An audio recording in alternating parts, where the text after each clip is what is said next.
Hello दोस्तों, स्वागत है आप सभी का हमारे YouTube channel depth study with Ashish में। दोस्तों, इस वीडियो में हम लोग क्लास 12 का इतिहास विषय का चैप्टर नंबर 6 जिसका नाम है भक्ति, सूफी और परंपराएं, इस चैप्टर का हम लोग दोस्तों जो है मोस्ट इंपॉर्टेंट ऑब्जेक्टिव क्वेश्चन जो है देखने वाले हैं। दोस्तों, मैं आपको बता दूं कि ये जो चैप्टर है इससे संबंधित मैंने जो है पार्ट 1 का वीडियो ऑलरेडी कंप्लीट करा दिया गया है, चैनल में दोस्तों अपलोडेड है। ये जो दोस्तों वीडियो है ये पार्ट 2 है, जो कि दोस्तों आपके लिए वेरी वेरी इंपॉर्टेंट है। जितना भी एमसीक्यू इस सीरीज में बच गया इस चैप्टर से संबंधित, वो सारे एमसीक्यू जो है इस वीडियो में देखने वाले हैं और इस चैप्टर को भी समाप्त कर देंगे। चलिए दोस्तों शुरू करते हैं। दोस्तों, यदि आप हमारे चैनल पर नए हैं तो चैनल को सब्सक्राइब कर लीजिए। और दोस्तों, यदि आपको एमसीक्यू में एक अच्छा रिजल्ट करना है तो दोस्तों आप जो है हमारे एमसीक्यू सीरीज में जुड़िए, जो कि दोस्तों हम लोग के चैनल के द्वारा चैप्टर 1 से शुरू किया गया है। और दोस्तों ये जो है चैप्टर नंबर 6 तक हम लोग पहुंच चुके हैं। ठीक है, अब दोस्तों आगे बढ़ते जाएंगे और पूरा जो है सिलेबस को कंप्लीट करेंगे। उसके बाद दोस्तों हम लोग जो है सब्जेक्टिव प्रश्न को देखेंगे, ताकि आपका एग्जाम में किसी भी प्रकार का प्रश्न पूछे, कहीं से भी पूछे दोस्तों, आप जो इसका आंसर दे पाए। चलिए वीडियो को शुरू करते हैं।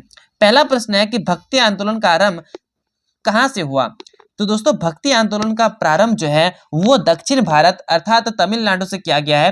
क्योंकि दोस्तों यहाँ पे ऑप्शन में यदि आप देखिएगा तो बंगाल, ठीक है, महाराष्ट्र और पंजाब, जो कि इस तीनों जो क्षेत्र है, ये तीनों क्षेत्र जो है वो दक्षिण भारत में नहीं आता है। एक ऐसा ही क्षेत्र दिया गया है तमिलनाडु, जो कि दोस्तों दक्षिण भारत में आता है, जो कि दोस्तों इस क्वेश्चन का आंसर हो जाएगा। यहाँ पे दोस्तों मैंने बताया कि भक्ति आंदोलन की शुरुआत दक्षिण भारत के अलवार अर्थात विष्णु भक्त और नैनार अर्थात शिव भक्त संतों के द्वारा हुई है। दोस्तों यहाँ पे ऐसा भी प्रश्न आपके एग्जाम में पूछा जाता है कि अलवार जो है वो किसकी पूजा करते हैं। तो दोस्तों इसका आंसर हो जाएगा विष्णु भक्त। और दोस्तों नैनार जो है वो किनकी पूजा करते हैं, तो हो जाएगा शिव भक्त। ठीक है, तो दोस्तों ये जो सारी चीजें हैं दोस्तों, मैंने जो है पार्ट 1 में सब सिंपल बेसिक क्वेश्चंस थे वो सारे कंप्लीट करा दिए हैं। यदि आपने नहीं देखा है तो दोस्तों आपको जो है प्लेलिस्ट का लिंक आपको मिल जाएगा, जिसमें हर एक चैप्टर का जो है एमसीक्यू बना हुआ है, आपको डिस्क्रिप्शन में दे दिया गया है। ठीक है, आप जाइए वहां से सारे वीडियो को देख सकते हैं। प्रश्न संख्या 2 है कि सूफी संतों की शिक्षाओं का मुख्य आधार क्या था। तो दोस्तों वो था प्रेम और भक्ति। ठीक है, यहाँ पे मैंने आपके लिए व्याख्या किया है। और दोस्तों ये जो व्याख्या है आपके लिए वेरी इंपॉर्टेंट होता है, क्योंकि दोस्तों कोई ऐसे बहुत सारे स्टूडेंट हैं जो कि दोस्तों आंसर डायरेक्ट देखने से पता नहीं चल पाता है।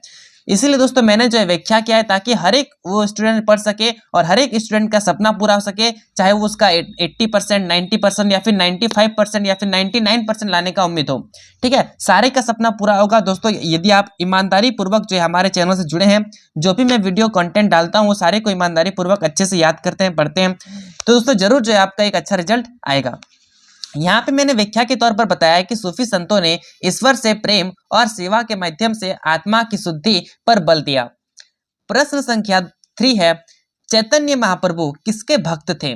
यहाँ पे ऑप्शन दिया गया है शिव, दूसरा है राम, तीसरे हैं कृष्ण और अंतिम है विष्णु।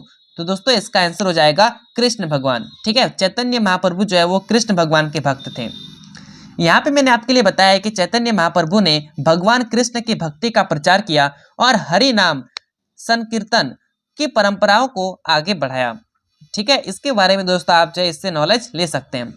प्रश्न संख्या 4 है कि गुरु ग्रंथ साहिब में किस संत की रचनाएं शामिल है। तो दोस्तों वो है संत कबीर। ठीक है, option number A.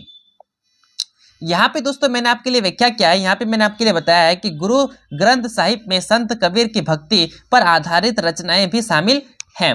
Next question है क्वेश्चन नंबर 5, नैनार संत किसकी पूजा करते थे। तो दोस्तों नैनार जो थे वो शिव भगवान की पूजा करते थे, जो कि दोस्तों मैंने जो है पहला प्रश्न की व्याख्या में ही बताया था आपको। ठीक है, तो दोस्तों इसका आंसर हो जाएगा शिव भगवान। यहाँ पे दोस्तों मैंने आपके लिए बताया है कि नैनार संत जो है वो भगवान शिव की भक्त थे, अर्थात शिव भगवान की पूजा करते थे। प्रश्न संख्या 6 है कि सूफी संत किसे जिक्र कहते थे। तो यहाँ पे देखते हैं, यहाँ पे ऑप्शन है, पहला ऑप्शन ईश्वर का स्मरण, जो कि दोस्तों इसका आंसर हो जाएगा। ठीक है, ऑप्शन नंबर 1। यहाँ पे मैंने आपके लिए बताया है व्याख्या के तौर पर कि सूफी संत में जिक्र, सूफी परंपरा में जिक्र ईश्वर के नाम का स्मरण करने की साधना है।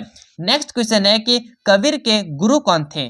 तो ठीक है, तो दोस्तों ये जो क्वेश्चन है मैंने पार्ट 1 में भी आपको बताया था, और दोस्तों यदि मैंने आपको ये क्वेश्चन पार्ट 2 में भी रिपीट कर रहा हूँ, इसका अर्थ ये है कि ये जो है वेरी इंपॉर्टेंट क्वेश्चन है। ठीक है, जो कि दोस्तों आपको याद होना चाहिए। दोस्तों यदि आप पार्ट 1 देखे होंगे तो आपको जो है पार्ट 2 में रिवाइज हो गया होगा इस क्वेश्चन। ठीक है, आगे बढ़ते हैं। यहाँ पे मैंने आपके लिए बताया है कि संत रामानंद कबीर के गुरु थे, जिन्होंने जिन्होंने उन्हें निर्गुण भक्ति का मार्ग दिखाया था। प्रश्न संख्या 8 है कि ख्वाजा मोइनुद्दीन चिश्ती की दरगाह कहाँ स्थित है। ठीक है, तो दोस्तों ये जो ख्वाजा मोइनुद्दीन चिश्ती है, इसकी दरगाह जो है वो अजमेर में स्थित है। ठीक है, जो कि अजमेर कहाँ पड़ता है, वो राजस्थान में पड़ता है। प्रश्न संख्या 9 है कि संत रविदास किसके समकालीन थे। तो दोस्तों यहाँ पे पहला ऑप्शन है तुलसीदास, दूसरा है मीराबाई, तीसरे है चैतन्य महाप्रभु और अंतिम है कबीर। तो दोस्तों ये जो है इसका आंसर क्या हो जाएगा, कबीर। ठीक है, यहाँ पे मैंने आपके लिए व्याख्या किया है कि संत रविदास और संत कबीर समकालीन थे और दोनों ने समाज में समानता और भक्ति पर बल दिया था। प्रश्न संख्या 10 है कि वल्लभाचार्य किस भक्ति मार्ग के प्रवर्तक थे। तो दोस्तों वो थे पुष्टि मार्ग। ठीक है, ऑप्शन नंबर बी में आपको देखने को मिल रहा है, जो कि इसका आंसर हो जाएगा। यहाँ पे मैंने आपके लिए बताया है कि वल्लभाचार्य ने पुष्टि मार्ग की स्थापना की, जो भगवान कृष्ण की भक्ति पर आधारित है। प्रश्न संख्या 11 है कि सूफी संत किसे मुर्शिद कहते थे। ठीक है, मैंने दोस्तों पार्ट 1 में मुरीद बताया था, यदि आपको पता होगा तो दोस्तों आप कमेंट कीजिए कि मुरीद कौन थे। ठीक है, यहाँ पे मैंने आपको बता रहा हूँ मुर्शिद, पहला ऑप्शन है गुरु, दूसरा है शिष्य, तीसरा है भक्त और अंतिम ऑप्शन है पुजारी। तो दोस्तों जो मुर्शिद थे उन्हें क्या बोलते थे ना, गुरु कहा जाता था। ठीक है, जो गुरु होते थे उन्हें मुर्शिद कहा जाता था। आगे बढ़ते हैं। नेक्स्ट क्वेश्चन है कि भक्ति आंदोलन का मुख्य उद्देश्य क्या था। तो वो था ईश्वर पर भक्ति द्वारा मोक्ष प्राप्त करना। ठीक है, ऑप्शन नंबर सी। यहाँ पे मैंने आपके लिए बताया है कि भक्ति आंदोलन का उद्देश्य जाति और धर्म के भेदभाव को समाप्त कर ईश्वर की भक्ति द्वारा मुक्ति पाना था। नेक्स्ट क्वेश्चन है गुरु नानक के प्रमुख शिष्य कौन थे। तो यहाँ पे पहला ऑप्शन है अंगद देव, दूसरा है मीराबाई, तीसरा ऑप्शन है वल्लभाचार्य और अंतिम ऑप्शन है तुलसीदास, जो कि दोस्तों इसका आंसर हो जाएगा अंगद देव। ठीक है, यहाँ पे मैंने आपके लिए बताया है कि गुरु अंगद देव गुरु नानक के प्रमुख शिष्य और सिख धर्म के दूसरे गुरु थे। नेक्स्ट क्वेश्चन है कि सूरदास किसके भक्त थे। तो दोस्तों वो थे कृष्ण भगवान। ठीक है, यहाँ पे मैंने आपके लिए बताया है कि सूरदास भगवान कृष्ण के भक्त थे और उनकी रचना सुरसागर प्रसिद्ध थी। ठीक है, ये जो है दोस्तों सूरदास, उनका एक रचना है जो कि बहुत ही ज्यादा प्रसिद्ध है, जिनका नाम क्या है, सुरसागर। नेक्स्ट क्वेश्चन है कि कबीर के काव्य संग्रह का नाम क्या है। तो दोस्तों पहला ऑप्शन है साखी, दूसरा है गुरु ग्रंथ साहिब, तीसरा है बिजक और अंतिम ऑप्शन है रामचरितमानस। दोस्तों इसका आंसर क्या हो जाएगा, बिजक। ठीक है, संत कबीर की रचनाएं बिजक नामक ग्रंथ में संकलित है। नेक्स्ट क्वेश्चन है कि सूफी परंपरा में समाधि का क्या अर्थ होता है। तो दोस्तों इसका अर्थ होता है ध्यान। ठीक है, ऑप्शन नंबर ए।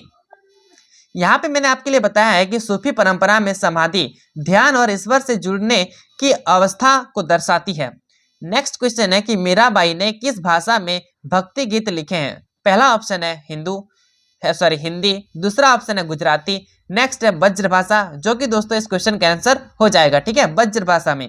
यहाँ पे मैंने आपके लिए बताया है कि मीराबाई ने ब्रज भाषा में भगवान कृष्ण की भक्ति में गीत लिखे हैं। नेक्स्ट क्वेश्चन है कि संत एकनाथ किस क्षेत्र से संबंधित हैं। तो दोस्तों ये जो एकनाथ है वो महाराष्ट्र से संबंधित है। यहाँ पे मैंने आपके लिए बताया है कि संत एकनाथ महाराष्ट्र के प्रमुख संत थे, जिन्होंने भक्ति आंदोलन को लोकप्रिय बनाया। नेक्स्ट क्वेश्चन है कि इश्क ए मजाजी का अर्थ क्या है। तो दोस्तों यहाँ पे ऑप्शन देखते हैं। पहला ऑप्शन है सांसारिक प्रेम, जो कि दोस्तों इस क्वेश्चन का आंसर हो जाएगा। ठीक है, ऑप्शन नंबर ए। यहाँ पे दोस्तों मैंने आपके लिए बताया है कि इश्क ए मजाजी का अर्थ सांसारिक प्रेम है, जो सूफी दर्शन में इश्क ए हकीकी ईश्वर का प्रेम तक पहुंचने का माध्यम है। नेक्स्ट क्वेश्चन है कि गुरु ग्रंथ साहिब में किसने गुरुमुखी लिपि का उपयोग किया। ठीक है, पहला ऑप्शन है गुरु अर्जुन देव, दूसरा ऑप्शन है गुरु अंगद देव, यहाँ पे नेक्स्ट ऑप्शन है गुरु रामदास और अंतिम ऑप्शन है गुरु नानक। दोस्तों इसका आंसर हो जाएगा गुरु अंगद देव। ठीक है, जो कि ऑप्शन नंबर बी में दिया हुआ था। यहाँ पे दोस्तों व्याख्या के तौर पर मैंने आपके लिए बताया है कि गुरु अंगद देव ने गुरुमुखी लिपि को विकसित किया और इनका प्रयोग गुरु ग्रंथ साहिब में किया। यहाँ पे दोस्तों नेक्स्ट क्वेश्चन करते हैं। यहाँ पे नेक्स्ट क्वेश्चन है कि संत तुलसीदास ने किस ग्रंथ की रचना की है। तो दोस्तों तुलसीदास जो है इसके द्वारा रामचरितमानस की रचना की गई है। तो दोस्तों ये था प्रश्न संख्या 21। यहाँ पे मैंने आपके लिए बताया है कि तुलसीदास ने रामचरितमानस की रचना अवधी भाषा में की है। तो दोस्तों ये रहा आपका चैप्टर 6 का मोस्ट इंपॉर्टेंट ऑब्जेक्टिव क्वेश्चन, जो कि आपके एग्जाम के लिए वेरी वेरी इंपॉर्टेंट था, जिसको दोस्तों मैंने जो है पार्ट 1 और दोस्तों पार्ट 2 दो पार्ट में जो है कंप्लीट कराया है। दोस्तों आशा करता हूँ आपको जो ये वीडियो अच्छे से समझ में आया होगा। यदि आपको किसी भी प्रकार का डाउट होता है तो दोस्तों आप जो है कमेंट कर सकते हैं। और दोस्तों पीडीएफ प्राप्त करना है तो पहले आप कमेंट कीजिए। कमेंट करने के पश्चात इस पीडीएफ को मैं टेलीग्राम ग्रुप में अपलोड कर दूंगा, जहां दोस्तों आप जो है फ्री ऑफ कॉस्ट इस पीडीएफ को डाउनलोड कर सकते हैं। चलिए दोस्तों अब मिलते हैं नेक्स्ट वीडियो में, तब तक के लिए जय हिंद जय भारत।